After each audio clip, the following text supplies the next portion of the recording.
Sementara di depan gedung DPR, sejumlah elemen masyarakat menggelar demo menolak pengesahan revisi Undang-Undang Pilkada. Personel gabungan TNI Polri, Polda Metro Jaya Jakarta, Kodam Jaya, dan Polres Jakarta Pusat telah menyiagakan 3.200 personel untuk mengamankan aksi unjuk rasa. Personel gabungan ini disebarkan di sejumlah titik, salah satunya di gedung DPR. Rekayasa lalu lintas juga akan dilakukan di sejumlah titik jika terjadi kepadatan massa aksi. Pengalihan arus lalu lintas akan dilakukan di kawasan Gatot Subroto menuju Jalan Pemuda, Patung Kuda, dan Abdul Muiz di belakang Mahkamah Konstitusi.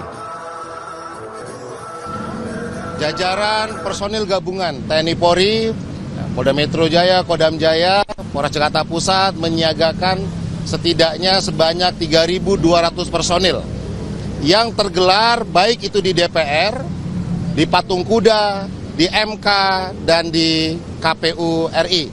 Tentunya kita berharap agar penyampaian aspirasi pada hari ini bisa berjalan aman dan lancar dan juga bisa memperhatikan hak-hak dari para pengguna jalan lainnya. Ratusan aktivis juga memadati di depan gedung Mahkamah Konstitusi untuk mengawal keputusan MK terkait revisi Undang-Undang Pilkada. Bersama dengan para guru besar, akademisi, serta mahasiswa, beberapa perwakilan akan bertemu dengan Hakim Mahkamah Konstitusi untuk memberikan apresiasi.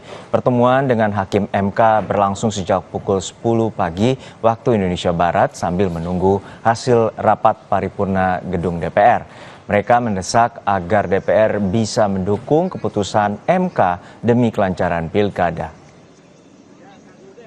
Informasi terkini kita segera menuju jurnalis Kompas TV di sejumlah titik. Ada rekan Tifal Solesa di dalam ruang sidang paripurna DPR, lalu Claudia Carla di depan gedung DPR RI, dan juga Zevanya Audrey di gedung MK Jakarta. Namun kita sapa terlebih dahulu rekan Tifal Solesa di dalam ruang sidang paripurna.